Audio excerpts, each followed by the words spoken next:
الحمد لله نحمده ونستعينه ونستغفره ونؤمن به ونتوكل عليه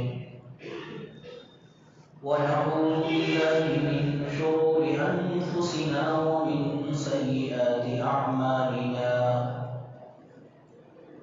من يهده الله فلا مضل له ومن يضلله فلا هادي له ونشهد أن لا إله إلا الله وحده لا شريك له ونشهد أن سيدنا وحبيبنا ونبينا ومولانا محمدا عبده ورسوله وصلى الله على النبي وعلى آله وأصحابه وأزواجه وذرياته وسلم تسليما كثيرا كثيرا أما بعد قال الله تبارك وتعالى في القرآن المجيد والفرقان الحميد أعوذ بالله من الشيطان الرجيم بسم الله الرحمن الرحيم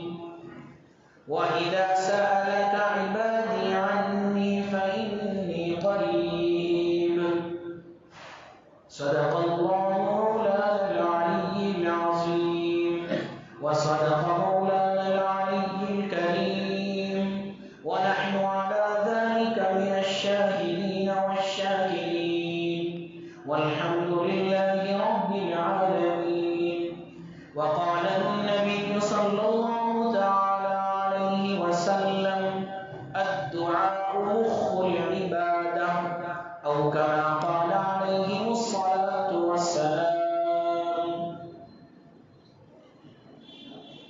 اللہ رب العزت کا انتہائی احسان و کرم ہے کہ اس نے ہم سب کو اپنی عبادت کے واسطے جمع فرمایا اور جمعے کے اس مقدس اور معظم دن کی برکتوں سے ہم تمام کو مالا مال فرمایا.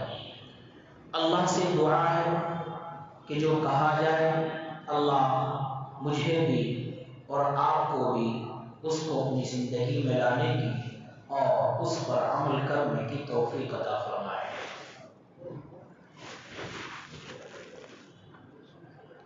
مسجد کے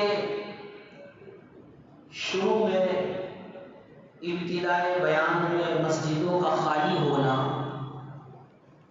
یہ بھی آج کا ایک افسوسناک مرحلہ ہے کہ ہمارے لوگ مسلمان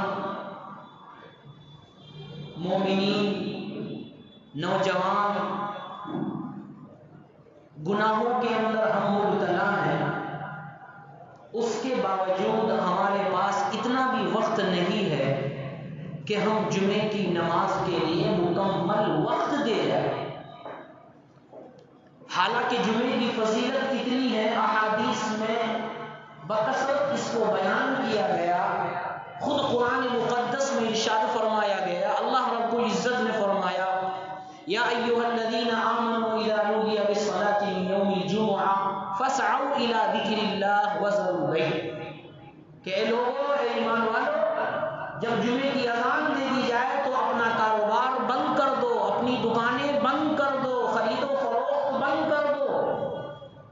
کیوں؟ فاسعوا الی ذکر اللہ, اللہ کے ذکر کی طرف دوڑو, عبادت کی طرف دوڑو, مسجد کی طرف دوڑو. وذروا البیع خرید و فروخت چھوڑ دو, دکانیں بند کر دو. معلوم یہ ہوا اس قرآن پاک کی آیت سے کہ جمعے کی اذان کے بعد جو آدمی کاروبار کر رہا ہے اور جو آدمی دکان کے اندر بیٹھا ہے, اس قرآن کی اس آیت سے معلوم ہوا کہ یقیناً وہ گناہ کر رہا ہے. یہ خود قرآن مقدس میں اللہ رب العزت ارشاد فرما رہے ہیں.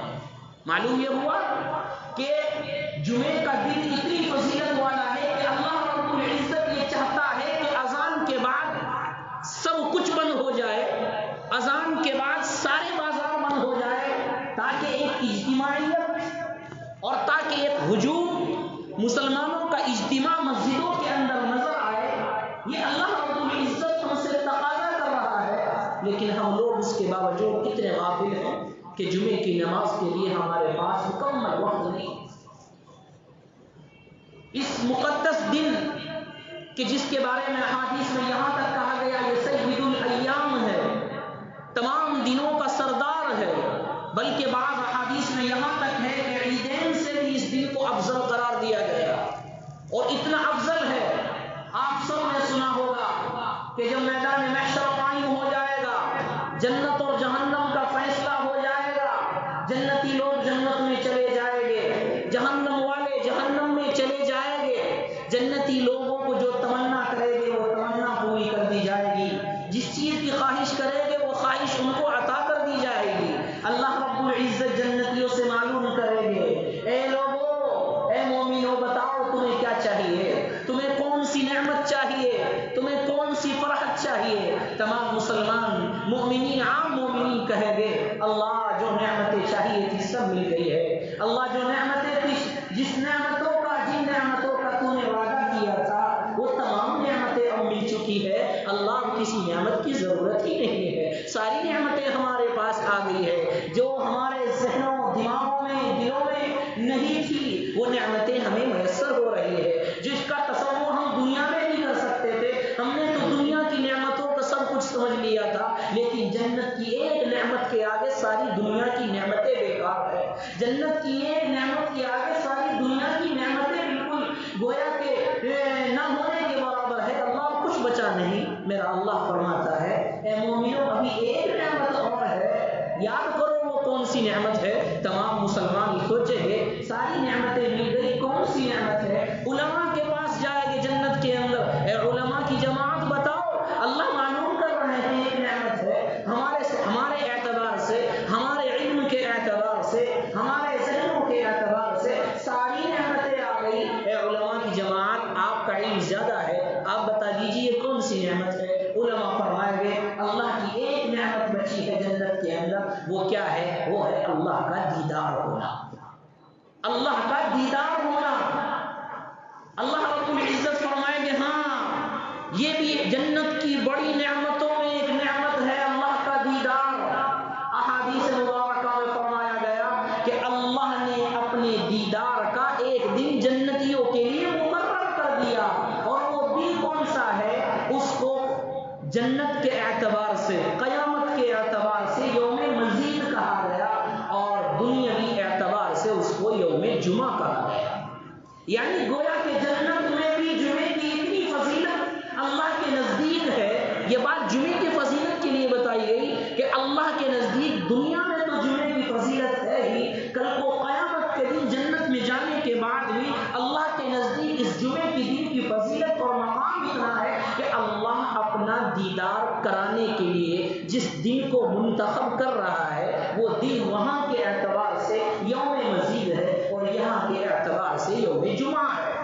اور دنیاوی طور پر یہ جو جمعہ ہے کہ خطیب خطاب کر رہا ہے پوری دنیا کے اندر، امام امامت کر رہا ہے، بیٹھ کر بیان کر رہا ہے، یہ اسی جنت کی مشابہت ہے کہ ایک وہ دور بھی آنے والا ہے جمعے کا دن ہوگا کہ سب لوگ بیٹھے ہوئے ہوں گے، سب لوگ کھڑے ہوئے ہوں گے، سب کی نگاہ جس وقت جس طرح اب امام کی طرف ہوتی ہے، جس طرح اب امام کے چہرے کی طرف ہوتی ہے، وہ دن بھی آنے والا ہے، وہ دن بھی آنے والا ہے کہ جس نے اس کی قدر کر لی وہ دن کل کو قیامت کے دن جنت میں وہاں پر جمعے کے دن اللہ کا دیدار نصیب ہوگا۔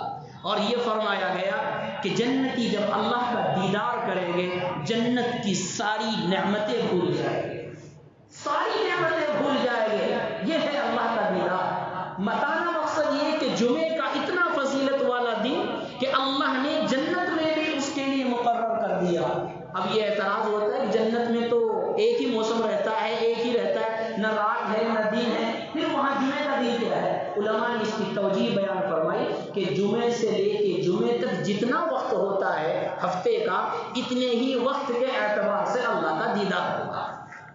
بہرحال جمعے کی فضیلت اتنی ہے، یہاں تک کہ رسول اللہ صلی اللہ علیہ وسلم کی مشہور حدیث ہے جو ہم سب کی زبانوں پر ہے، ہم سب کے دلوں میں ہے کہ جو جمعے کی نماز اس کو اونٹ کا ثواب ملتا ہے، جو بعد میں آتا ہے اس کو گائے کا ثواب ملتا ہے، جو اس کے بعد آتا ہے اس کو بکری ذبح کرنے کا ثواب ملتا ہے، جو سب سے آخر میں آتا ہے خطبے سے پہلے اس کو انڈے کا یا کہہ لیجیے مرغی ذبح کرنے کا اس کو ثواب دیا جاتا ہے۔ یہ مشہور و معروف حدیث ہم سب کے سامنے۔ ان تمام احادیث کے ہونے کے باوجود ہم لوگوں کی لاپرواہی اور بے پرواہی اتنی ہے کہ جمعے کی نماز کا وقت ہو جاتا ہے، ایک خطیب خطبہ دینے کے لیے کھڑا ہو جاتا ہے اور ہمارے نوجوان ابھی بازاروں کے اندر ٹہل رہے ہوتے ہیں۔ یہ بات اس لیے کی گئی کہ آج کا یہ دور ہے کہ جمعے کی نماز کے وقت پہ وقت پر آتے ہیں، اور جمعے کی جہاں جو سب جگہ کا یہی مسئلہ ہے، یہ خاص اس مسجد کے لیے نہیں ہے، سب جگہ کا یہی مسئلہ ہے، جہاں دعا بھی نہیں، سلام پھیرا اٹھ کے چلے جاتے ہیں، اللہ سے مانگ گویا کہ اللہ سے مانگنے کی ضرورت بھی نہیں سمجھے۔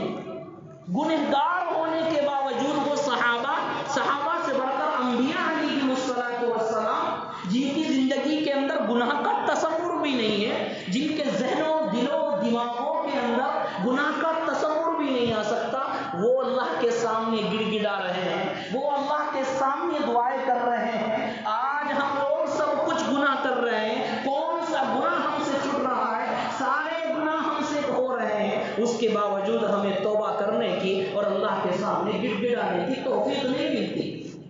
اللہ رب العزت قرآن مقدس میں فرماتا ہے وَإِذَا سَأَلَكَ عِبَادِي عَنِّي فَإِنِّي قَرِيبٌ، کہ جب میرا بندہ مجھ سے سوال کرتا ہے، مجھ سے مانگتا ہے، دعائیں کرتا ہے، دل لگی کے ساتھ، سچے دل کے ساتھ، اخلاص کے ساتھ دعائیں کرتا ہے تو میں اس کے قریب رہتا ہوں۔ اور کتنا قریب؟ حبل الورید فرمایا کہ میں اس کی شہرت سے بھی زیادہ قریب ہوں، اتنا قریب ہمارے اللہ ہے۔ ادعونی استجب لکم، اللہ نے مقدس کئی جگہوں پر قرآن مقدس کی میں اور ان آیتوں میں ذکر فرمایا، اے لوگوں مجھے پکارو میں تمہاری دعاؤں کو سننے والا ہوں، اے لوگوں مجھے پکارو میں تمہاری دعاؤں کو قبول کرنے والا ہوں۔ میرے بندوں مجھے معلوم ہے تم سے خطائیں ہو سکتی ہے، میرے بندے مجھے معلوم ہے تمہارے اندر گناہ کا مادہ ہے، تم سے گناہ کا تصور بھی ہو سکتا ہے، گناہ ہو بھی سکتا ہے، خیالات بھی گندے گندے آ سکتے ہیں، تمہارے ذہنوں میں وسوسے بھی آ سکتے ہیں، میں جانتا ہوں میرے بندوں، لیکن تم مجھے سچے دل سے پکارو گے، تم میرے سامنے گڑ گڑاؤ گے، تم میرے سامنے ہاتھ پھیلاؤ گے تو میں تمہاری دعاؤں کو رد کر دوں؟ میں ایسا نہیں ہوں۔ وہ دنیا کے بادشاہ ہیں، وہ دنیا کے بادشاہ ہیں۔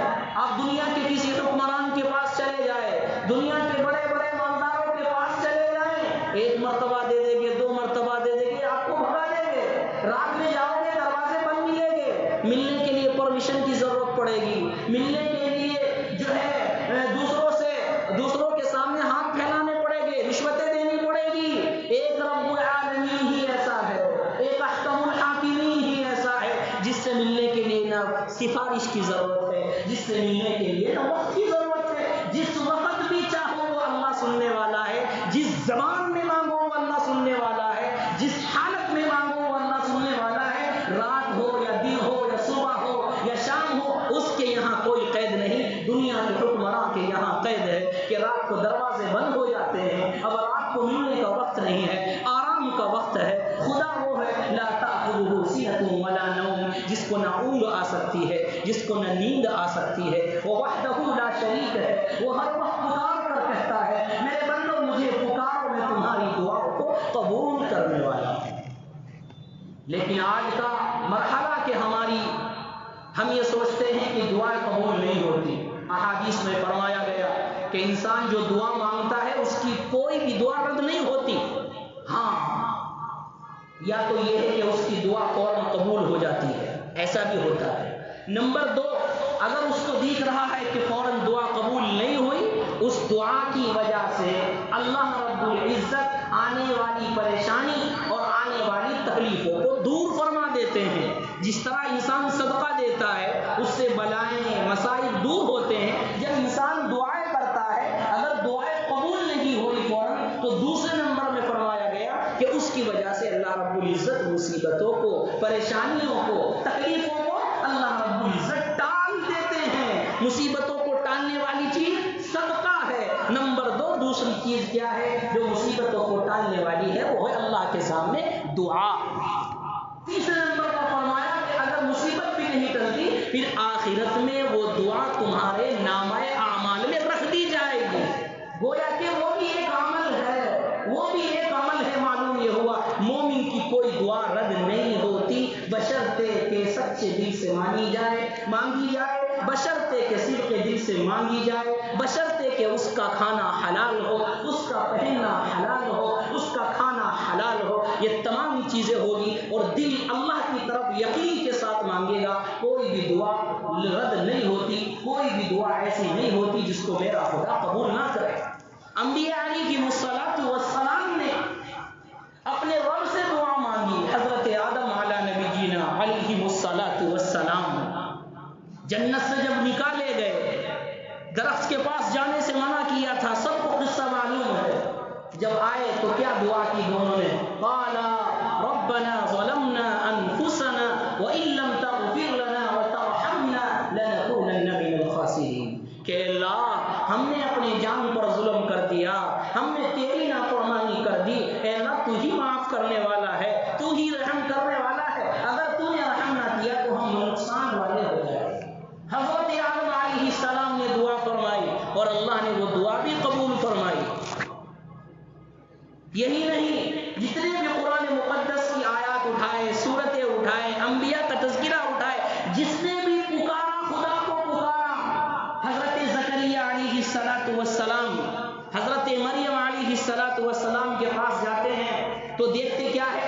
قرآن مقدس فرماتا ہے فلما دخل علیہا زکریا المحراب وجد عندها رزقا قال یا مریم انا لك هذا قالت هو من عند الله ان الله يرزق من يشاء بغیر حساب۔ کیا فرمایا؟